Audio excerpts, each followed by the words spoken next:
महाराष्ट्राचे दिवंगत उपमुख्यमंत्री अजितदादा पवार यांना मी भावपूर्ण श्रद्धांजली अर्पण करतो।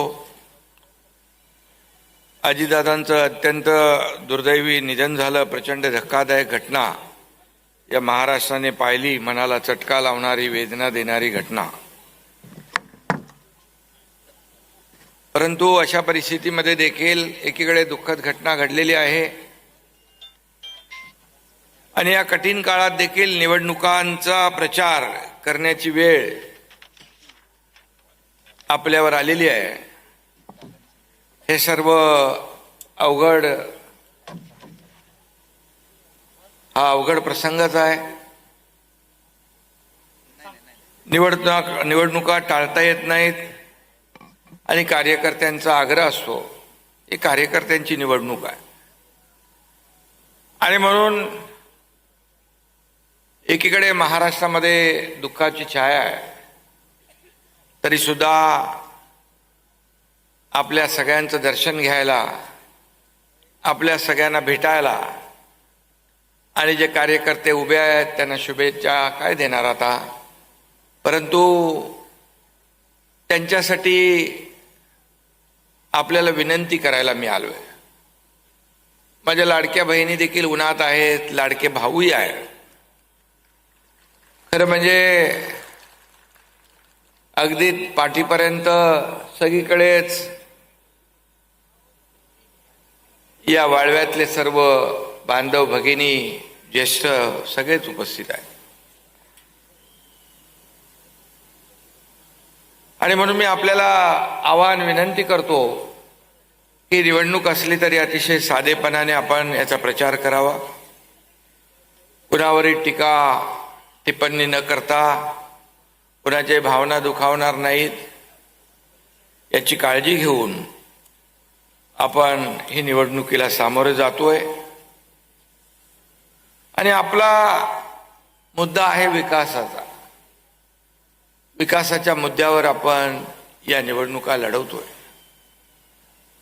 मला आठवतंय मी जेव्हा मुख्यमंत्री होतो, 2.5 वर्षाच्या कारकिर्दीमध्ये या महाराष्ट्राच्या हिताचेच निर्णय आम्ही घेतले। आमच्यासोबत देवेंद्रजी होते, अजितदादा होते, पण एकीकडे कल्याणकारी योजना, लोकाभिमुख कल्याणकारी योजना करत असताना, विकास करत असताना लाडकी बहीण योजना, माझी सगळ्यात लाडकी योजना कुठली असेल तरी लाडकी बहीण योजना, आणि या लाडक्या बहिणींनी चमत्कार केला। लाडक्या भावांनाही विनंती केली आणि महाराष्ट्रामध्ये इतिहास घडवला। आतापर्यंतच्या इतिहासामध्ये 232 जागा महायुतीच्या कधी आल्या नव्हत्या, पण या लाडक्या बहिणींच्या चमत्कारामुळे हे सगळं शक्य झालं आणि म्हणून मी जिथे जातो त्या लाडक्या बहिणी मोठ्या आतुरतेने आशीर्वाद द्यायला उभ्या असतात। लाडके भाऊही, लाडके ज्येष्ठही सगळे असतात आणि मी नेहमी सांगतो, ज्या उमेदवारांच्या पाठीशी महिला त्याचा मतपेटीत नंबर पहिला। हे गणित आहे, हे समीकरण मी उगाच बोलत नाहीये। हे विधानसभेत देखील पाहिलं, विधानसभेच्या निवडणुकीत पाहिलं, नगर परिषदेत पाहिलं, महापालिकात देखील पाहिलं आणि मला समाधान आहे की तुमचा धनुष्यबाण आणि शिवसेना या राज्यामध्ये विधानसभेत देखील राज्यात 2ऱ्या क्रमांकाचा पक्ष ठरला, नगर परिषदेमध्ये 2ऱ्या क्रमांकाचा पक्ष ठरला राज्यात, आणि झालेल्या महापालिका निवडणुकांमध्ये देखील राज्यात 2ऱ्या क्रमांकाचा पक्ष शिवसेना ठरला। अतिशय कमी कालावधीमध्ये आपण चांदा ते बांधापर्यंत शिवसेना पोहोचवण्याचं काम केलं। मी आपला आभारी आहे, मनापासून आपल्याला धन्यवाद देतो। या ठिकाणी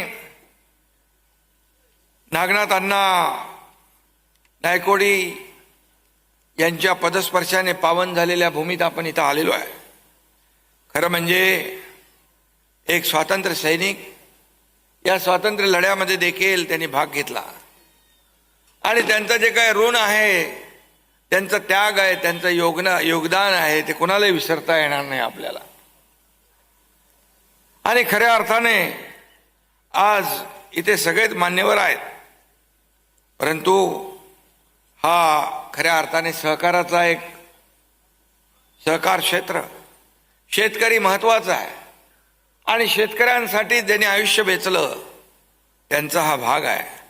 आणि म्हणून मी आपल्याला एवढंच सांगेन की या क्रांतीवीर नानासाहेब पाटील अखेरच्या काळात इथंच वास्तव्याला होते. कर्मवीर भाऊराव पाटलांची पावलं देखील वाळव्यामध्येच उमटली होती. 1942च्या स्वातंत्र्य लढ्यात अख्खा वाळवा गाव उतरला होता. हा प्रखर देशभक्तीचा इतिहास आहे आणि आपल्या नसामध्ये राष्ट्रभक्ती आणि देशभक्ती ठसून भरलेली आहे, अगदी ठासून भरलेली आहे. आणि म्हणून हे खऱ्या अर्थाने हिंदू धर्माची श्रीमंती सांगणारे अनेक मंदिरं इथं आहेत. रेणुका माता, गणपती, गुरुदेव दत्त, अंबा माता, महादेव, मारुती, लक्ष्मी, विठ्ठल रुक्मिणी, विरोबा वाळवात या गावाला आशीर्वाद देत आहेत. जैन मंदिरांदेखील इथं आहे, जैन बांधवांची. आणि ज्वलंत हिंदुत्वाचा पुरस्कार करणारी शिवसेना वाळव्याच्या विकासाचा शब्द द्यायला इथं आलेली आहे.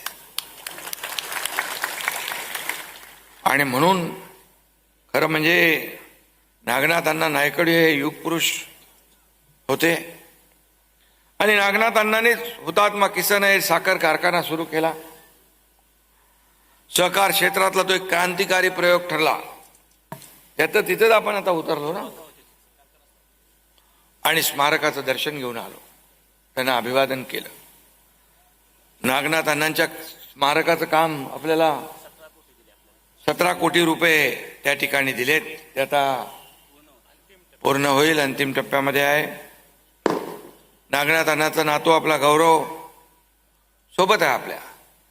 आणि म्हणून या ठिकाणी शिवसेना आणि हे सगळे मंडळी एकत्र आल्यामुळे आणखी बळ या ठिकाणी वाढले. कृष्णा नदीच्या खोऱ्यातल्या वाळव्याने कृषी क्षेत्राला मोठी प्रगती दिलेली आहे आणि साखर कारखाने, शैक्षणिक संस्थांनी वाळव्याचं महत्त्व देखील आहे प्रस्थापित केलेलं आहे. राजकीय आणि सामाजिक केंद्र म्हणून हा तालुका ओळखला जातो. वाळव्याच्या विकासाला आपल्याला डबल गतीने स्पीड द्यायचा आहे. वाळव्याच्या मातीचा खरं म्हणजे इतिहासच संघर्षाचा आहे, स्वाभिमानाचा आहे. आणि वाळवा तालुका म्हटलं की डोळ्यासमोर येतो तो सहकार आणि समृद्धी. आणि म्हणून मगाशी गौरवने सांगितलं एसटी स्टँड करायचं आहे, MIDC